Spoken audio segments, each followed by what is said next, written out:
So hello guys, good morning, welcome back to the channel. कैसे हैं आप सभी लोग? आई होप काफ़ी पॉजिटिव होंगे, मस्त होंगे, व्यस्त होंगे। गाइस मैं हूं इस समय वैष्णो देवी में और बिल्कुल सुबह के दर्शन करके जस्ट ये व्लॉग स्टार्ट कर रहा हूं। जय माता दी ज़रूर से कमेंट में लिख दीजिए। और इसी के साथ गाइस आज मैं आप लोगों से शेयर करने वाला हूँ कि अगर आप भी वैष्णो देवी आ रहे हैं तो आपको किन किन चीज़ों का ध्यान रखना चाहिए। भाई यात्रा पे अगर आप आ रहे हैं तो कोशिश किया कीजिए कि यात्रा या तो अर्ली मॉर्निंग आप स्टार्ट करें कि आप शाम तक वापस आ सकें। और अर्ली मॉर्निंग मतलब 7 बजे, 6 बजे, 7 बजे, मैक्स टू मैक्स 8 बजे, इससे लेट नहीं, फिर आप वापस नहीं पहुंच पाएंगे नीचे तक। और इसी के साथ जी जब भी आप आ रहे हैं तो भैरव बाबा के लिए भवन से भैरव बाबा से वापस भवन 100 रुपये पर पर्सन का टू एंड फ्रो का टिकट है रोप वे का। तो हमेशा रोप वे की जो अभी बुकिंग होती है ना ऑनलाइन, वो खाली रहती है, अभी इतनी जल्दी भरती नहीं है। तो जब भी आप आ रहे हैं तो पहले अपना माता वैष्णो देवी जी की साइट पर जाकर रोप वे की बुकिंग ज़रूर करा लें। रोप वे की बुकिंग कराने से आपकी टाइम सेविंग हो जाती है काफ़ी ज़्यादा। अदरवाइज़ आपको 1 से 1.5 घंटा लाइन में लगना पड़ता है, फिर जाके आपको टिकट मिलते हैं और फिर जाके आप रोप वे के थ्रू भैरव बाबा के दर्शन करके वापस आते हैं। सो जी इसी के साथ गाइज आप देख सकते हैं जी क्या ही लंबी लाइन लग रही है। जब भी आप दर्शन करने आए ना, तो अगर आप लेट इवनिंग में या फिर आप अगर आफ्टरनून में यात्रा स्टार्ट कर रहे हैं तो यहाँ पर आप प्रोबेबली पहुँचेंगे 11 बजे, 10 बजे। तो आप उस समय ना दर्शन करने की बिल्कुल भी ना सोचें। आप उस समय अपना स्टे कंफर्म करें। दुर्गा भवन वो सामने जो आप देख रहे हैं जी, जहाँ जय माता दी लिखा हुआ है, वो दुर्गा भवन है। तो वहाँ पहुँच कर ना आप अपना स्टे कंफर्म करें। वहाँ first come first serve basis पे एक स्टे मिलता है। और स्टे अगर आप वहाँ पर पहुँच के कंफर्म कर लेंगे तो आप थोड़ी देर वहाँ पर रेस्ट कर लीजिए। 1-2 बजे, 3 बजे उठिए, नहा लीजिए, फ्रेशन अप होके और फिर आप लाइन में लगेंगे। तो अभी सुबह के समय देखिए कैसे लाइन चल रही है भाई। आपको रश दिख रहा होगा ये सुबह के समय, बट लाइन देखो चल रही है भाई कंटिन्यूसली। और 15 से 20 मिनट में आपके दर्शन यहाँ पर हो जाएंगे। ये देखो भाई, उधर की साइड देखो, स्काई वॉक में कितनी कम भीड़ है। नीचे तो भाई वो वाली लाइन है, ये नीचे वाली लाइन तो दूसरी है, तो वैसे भवन जाने के लिए, और वो दर्शन के लिए है ऊपर, वो स्काई वॉक वाली देख रहे हो, वहाँ पर भाई बिल्कुल भी भीड़ नहीं है। तो सुबह के समय अगर आप दर्शन करते हैं तो अमृत वेले के दर्शन वैसे भी अच्छे होते हैं और आप 15 से 20 मिनट में फ्री हो सकते हैं। देखो दर्शन करने के बाद ही आप भैरव बाबा जाते हैं। तो भैरव बाबा पे जाने के लिए रोप वे जो है वो 7 बजे शुरू होता है। तो आप अगर 7 बजे रोप वे के थ्रू जाना चाहते हैं तब तो आपको मॉर्निंग में ही दर्शन करने चाहिए। इसी के साथ जी भवन पर मौसम का कुछ भी भरोसा नहीं होता। अभी तक मैं जितनी बार भी आया हूँ, आज फर्स्ट टाइम है। आज फर्स्ट टाइम है भाई जो मैं हाफ बाजू में यहाँ भवन पर घूम रहा हूँ। अदरवाइज़ यहाँ पर मौसम ठंडा ही रहता है 12 महीने। तो आप अपने साथ एक लेयर ज़रूर कैरी करें। मैंने भी करी थी, अभी ज़रूरत नहीं पड़ी है तो मैंने नहीं निकाली है। तो जी अब इसके साथ ही एक और आपको इम्पोर्टेंट अपडेट दे देता हूँ। ये जो आप देख रहे हो ना जी, ये जहाँ से ये स्काई वॉक शुरू हो रहा है, ये है जी असल में गेट नंबर 3। और ये जो गेट नंबर 3 है ना भाई, इस गेट नंबर 3 से ही आपको जो फ्री वाली अटका आरती अगर आपको अटेंड करनी है ना, अटका आरती फ्री में अटेंड करनी है, तो यहीं पर आपको लाइन में लगना पड़ता है। और पहले जो 15-20 बंदे होते हैं उनके चांसेस सबसे ज़्यादा होते हैं उनको कॉल करने के, कि मतलब उनको बुला लेते हैं वो अटका आरती में फ्री में बिठाने के लिए।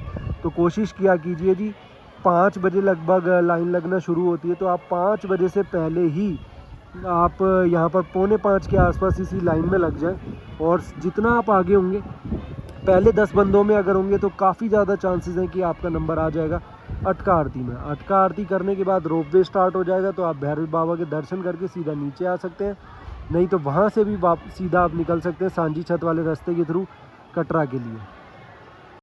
सो जी इसी के साथ मैं आपको अभी बाथिंग घाट वगैरह दिखाना चाहता था, बट इतना क्लियर यहाँ से अभी विजिबल हो नहीं पा रहा। भाई देखो, वो जो आपको ऊपर दिख रहा है ना, वो सामने वो है बाथिंग घाट लेडीज़ और जेंट्स के।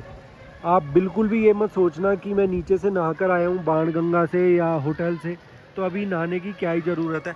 जब आप यहाँ के पानी से स्नान करके आप दर्शन करेंगे ना भाई, उसका मज़ा ही अलग है। आपकी सारी थकावट वहीं उतर जाएगी। और इसी के साथ जी जब हम बार बार बात कर रहे हैं रोप वे की, तो आपको ये रोप वे भी दिखाता हूँ। ये है जी रोप वे, और यही रोप वे आपका, ये आप देख सकते हो जी पिलर। और वो जो सामने लाइट आपको दिख रही है ना, वो है भैरव बाबा का एंड, मतलब ये रोप वे का एंड पॉइंट भैरव घाटी में, वो देखो जी। ठीक है, तो ये है रोपवे जो सीधा यहाँ से स्टार्ट होता है और सीधा वहाँ तक जाता है भैरव घाटी के लिए। 100 रुपीज़ टू एंड फ्रो पर पर्सन। अब आपको अगर मैं रोपवे की लाइन दिखाऊँ ना, अभी तो जी 7 बजे ये ओपन होना है, लेकिन आप देखो जी यहाँ से रोपवे की लाइन स्टार्ट होती है और लोगों का बैठना शुरू हो चुका है। ये देखो जी, लोग अभी सो भी रहे हैं यहाँ पर, और जैसी ही लाइन स्टार्ट होएगी आप देख सकते हो जी, ये जो सोने वाले लोग हैं ये लाइन में ही लगे होंगे। तो आप खुद ही समझ सकते हैं जी, इतना बड़ा एरिया जब आपको कवर करना है लाइन के थ्रू, 1 से 1.5 घंटा आपका बड़े प्यार से लगेगा। इसलिए मैंने बोला है आप ऑनलाइन बुक करा के आइए। ऑनलाइन की लाइन ही अलग होती है, छोटी होती है, जल्दी नंबर आ जाएगा। सो जी अब आपको एक और इम्पॉर्टेंट इन्फॉर्मेशन देता हूँ। जब आप भवन पर रूम बुक कराते हैं माता वैष्णो देवी जी की ऑफिशियल साइट से, तो वहाँ पर आपको लिखा आएगा हट्स एट भवन। तो काफ़ी लोग कंफ्यूज हो जाते हैं कि ये भवन पर हट्स कौन सी हैं। तो भाई ये सामने आप दुर्गा भवन देख रहे हैं, ये दुर्गा कॉम्प्लेक्स, इसके ऊपर वो जो सामने ऊपर हट्स दिख रही है ना, न्यू कालिका भवन, वही है भाई हट्स, वही है हट्स एट भवन, वही है भाई। तो वहीं पर आपको एकोमोडेशन मिलती है और उसी एकोमोडेशन से आप सीधा दर्शन करते हैं माँ वैष्णो देवी जी के। और इसी के साथ आपको दिखाता हूँ जी यहाँ पर फूड ऑप्शंस। तो ये देखो जी, सामने वो दिख रहा है जी डोमिनोज, यहाँ पर सागर रत्ना, नथूज। तो मतलब भाई ऑलमोस्ट काफ़ी सारे फूड ब्रांड्स हैं। और अभी जो समय हो रहा है वो ऑलमोस्ट पौने नहीं अभी हो रहा है 4:15। तो 4:15 पे भी आप देख सकते हैं जी पूरी जगमगाहट, रेस्टोरेंट्स वगैरह खुले हुए हैं। तो आपको यहाँ पर 24/7 ऐसा ही देखने को मिलेगा और फूडिंग वगैरह में आपको कोई भी इशू आने ही नहीं वाला है। सो गाइस अब बात कर लेते हैं जी एक और इम्पॉर्टेंट पार्ट की, वो है जी मनोकामना भवन। वो सामने आप जो देख रहे हैं वो मनोकामना भवन है। जस्ट ये जो रोपवे है ना, ये रोपवे, इस रोपवे के जस्ट सामने ये जो भवन है ये है मनोकामना भवन। तो आप अपने डोरमेट्री वगैरह, अकोमोडेशन वगैरह यहाँ पर भी पहले से बुक करा सकते हैं।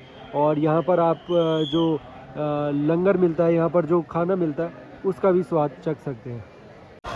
सो जी फ़िलहाल अभी भवन की लाइटें बंद हुई है, क्यों हुई है ये तो नहीं पता, बट अभी फ़िलहाल के लिए लाइटें बंद हुई हैं भवन की। सो जी अब बात कर लेते हैं यहाँ पर बेस्ट टाइम क्या है आने का। भाई बेस्ट टाइम देखो, आप यहाँ पर अक्टूबर से लेके जून तक बेस्ट टाइम ही बेस्ट टाइम है। खाली जुलाई, अगस्त, सितंबर यहाँ पर अवॉइड करना होता है क्योंकि बारिशें वगैरह काफ़ी होती हैं। इसके अलावा ये 24/7 यात्रा ओपन रहती है, दर्शन ओपन रहते हैं। बस आरती के समय सुबह 5 बजे से लेके कुछ 7-1 बजे तक दर्शन नहीं होते हैं और शाम को भी कुछ 6, सवा 6 से लेके 8, साढ़े 8 तक दर्शन नहीं होते हैं। तो इस चीज़ का ज़रूर ध्यान रखिएगा। और जब भी आप आ रहे हैं, अगर आरती की लाइन लग रही है और लाइन स्टॉप है, तो आप बिल्कुल भी लाइन में ना लगें, क्योंकि आप खाली लाइन में लगे रहेंगे उससे कुछ भी नहीं होगा।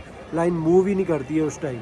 आप कुछ अपना और काम करें, अकोमोडेशन ढूंढें या कुछ भी करें, खाना खाएं, बात लें, और जब लाइन चलने लगे तभी लाइन में लगें। गाइस एक बार आप देख सकते हैं जी, क्या ही ज़बरदस्त जज्बा है श्रद्धालुओं में। रात को चढ़ाई करते हैं, ऑलमोस्ट सुबह होने को हो रही है, और पूरी रात चढ़ाई करने के बाद जब यहाँ पहुँचते हैं उसके बाद लाइनों में लग के फिर दर्शन के लिए आगे जाते हैं।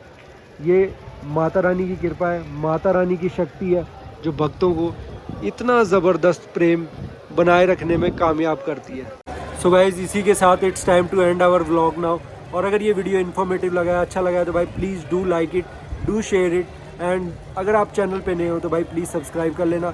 और मिलते हैं दोबारा कल एक नए दिन की शुरुआत के साथ एक नए व्लॉग में। Till then smile, keeping your life 05 आपके भाई की इंस्टा आईडी, जल्दी जाके फॉलो कर लो। लेटेस्ट अपडेट रील की फॉर्म में सबसे पहले वहीं पर आते हैं। Bye bye. जय माता दी लिखना बिल्कुल मत भूलना।